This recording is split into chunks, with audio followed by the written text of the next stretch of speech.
السلام علیکم دوستو، اگر آپ حدیث شریف سننا پسند کرتے ہیں تو ہمارے چینل کو سبسکرائب کر لیں اور بیل آئیکن کو دبائیں تاکہ ہر آنے والی نئی نوٹیفیکیشن آپ تک پہنچتی رہے۔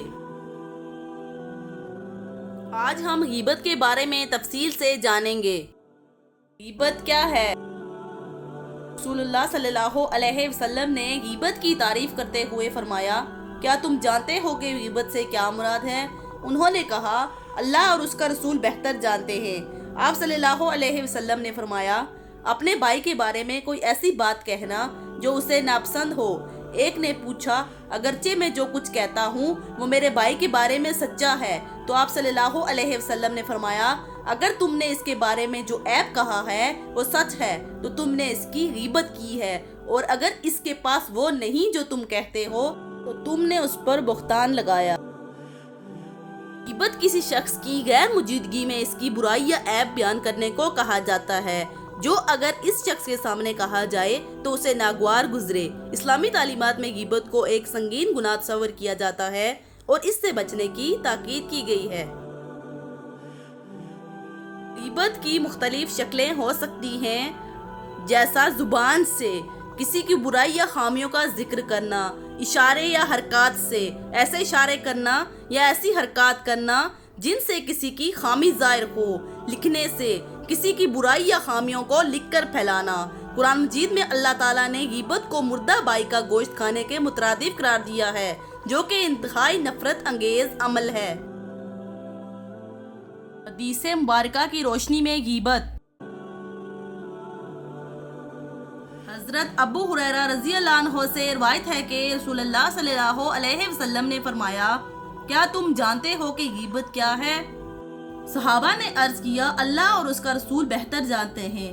آپ صلی اللہ علیہ وسلم نے فرمایا، تمہارا اپنے بھائی کا ذکر اس طرح کرنا جو اسے ناگوار گزرے۔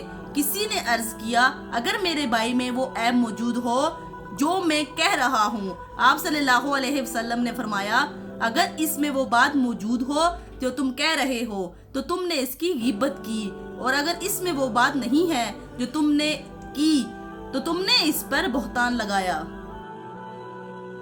حضرت انس بن مالک رضی اللہ عنہ سے روایت ہے کہ رسول اللہ صلی اللہ علیہ وسلم نے فرمایا، جب میں معراج پر لے جایا گیا تو میں نے کچھ لوگوں کو دیکھا جن کے ناخن تانبے کے تھے اور وہ ان سے اپنے چہرے اور سینے نوچ رہے تھے۔ میں نے جبرائیل علیہ السلام سے پوچھا، یہ کون لوگ ہیں؟ انہوں نے جواب دیا، یہ وہ ہیں جو لوگوں کا گوشت کھاتے یعنی غیبت کرتے تھے اور ان کی عزت پر حملہ کرتے تھے۔ رسول اللہ صلی اللہ علیہ وسلم نے فرمایا، ایک مسلمان کا خون، مال اور عزت دوسرے مسلمان پر حرام ہے۔ رسول اللہ صلی اللہ علیہ وسلم نے فرمایا، جو شخص کسی مسلمان کی دنیا میں پردہ پوشی کرے گا، اللہ تعالیٰ قیامت کے دن اس کی پردہ پوشی فرمائے گا۔ رسول اللہ صلی اللہ علیہ وسلم نے فرمایا، میں نے خواب میں دیکھا کہ میں جنت میں ہوں۔ وہاں میں نے ایک عورت کی آواز سنی جو اپنے ناخنوں سے اپنے چہرے اور سینے کو نوچ رہی تھی۔ میں نے پوچھا، یہ کون ہے؟ تو کہا گیا، یہ وہ عورت ہے جو لوگوں کی غیبت کرتی تھی اور ان کی عزتوں کو خراب کرتی تھی۔ غیبت کی سزا۔ غیبت کی سزا قرآن اور حدیث میں بیان کی گئی ہے۔ قرآن میں سورہ حجرات کی آیت 12 میں کہا گیا ہے، غیبت کرنا دوسرے کی بیزاری کا باعث بنتا ہے، اور یہ کسی مردہ بھائی کے گوشت کھانے کے مترادف ہے۔ اسی طرح پیغمبر محمد صلی اللہ علیہ وسلم نے حدیث میں فرمایا ہے کہ غیبت کرنے والے کی سزا یہ ہے کہ اسے قیامت کے دن اس شخص کی نیکیاں دی جائیں گی جس کی غیبت کی گئی تھی، اور اگر نیکیاں ختم ہو جائیں تو گناہ اسی غیبت کرنے والے کے کھاتے میں ڈالے جائیں گے۔ دنیاوی طور پر غیبت کرنے سے انسان کے درمیان اختلافات اور تعلقات میں دراڑیں آ سکتی ہیں، اور اس سے دلی سکون میں کمی ہو سکتی ہے۔ اس لیے توبہ کرنا، مخلصی سے معافی مانگنا اور آئندہ اس سے بچنے کی کوشش کرنا بہترین عمل ہے۔ غیبت کی سزا اسلامی تعلیمات میں بہت سنجیدہ سمجھی گئی ہے۔ قرآن اور حدیث میں اس عمل کی سخت مذمت کی گئی ہے۔ دنیاوی لحاظ سے غیبت کرنے سے لوگوں کے درمیان اعتماد اور احترام کو نقصان پہنچتا ہے، اور یہ معاشرتی تعلقات میں مشکلات پیدا کرتا ہے۔ آخرت میں غیبت کی سزا کی وضاحت قرآن یا حدیث میں واضح طور پر نہیں کی گئی، مگر یہ عقیدہ ہے کہ ایسے اعمال کے لیے عذاب آخرت کی توقع کی جا سکتی ہے، خاص طور پر اگر آدمی توبہ نہ کرے۔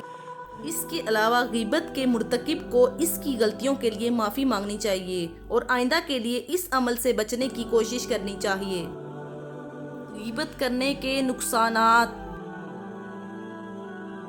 غیبت کرنے کے نقصانات درج ذیل ہیں۔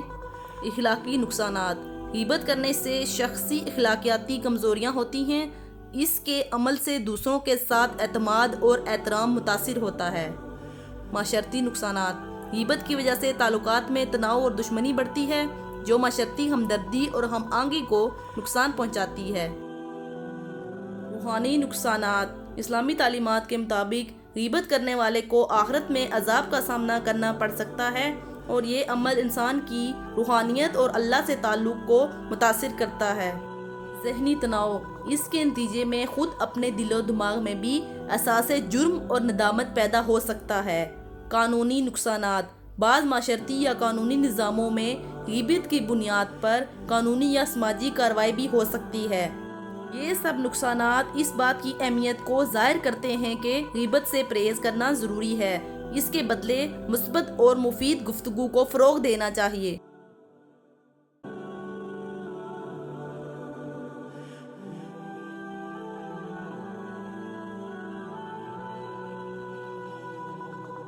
غیبت سے بچنے کے لیے درج ذیل اقدامات کیے جا سکتے ہیں۔ توبہ اور ندامت۔ اگر کسی نے غیبت کی ہے تو سچے دل سے توبہ کریں اور اللہ تعالیٰ سے معافی مانگیں۔ ہوشیاری۔ بات چیت کرتے وقت محتاط رہیں اور یہ سمجھیں کہ آیا جو آپ کہہ رہے ہیں وہ کسی کی غیبت تو نہیں۔ مثبت گفتگو۔ دوسروں کے بارے میں بات کرتے وقت مثبت اور تعمیری انداز اپنائیں اور براہ راست کسی کی خامیوں پر تبصرے سے گریز کریں۔ دوسروں کے ساتھ شائستگی۔ دوسروں کے ساتھ اچھے رویے اور شائستگی کے اصولوں پر عمل کریں تاکہ منفی گفتگو کا موقع نہ ملے۔ اختلافات کا حل۔ اگر کسی سے اختلاف ہو تو براہ راست مثبت طریقے سے اس کا حل تلاش کریں، بجائے کہ پیچھے سے اس پر بات کریں۔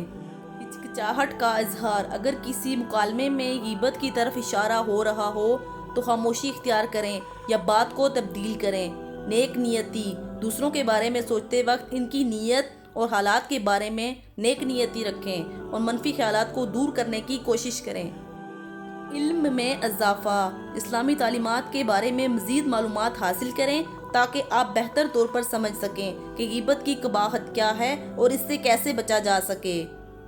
ان طریقوں سے آپ غیبت سے بچنے میں کامیاب ہو سکتے ہیں اور اپنی گفتگو کو زیادہ مثبت اور تعمیری بنا سکتے ہیں۔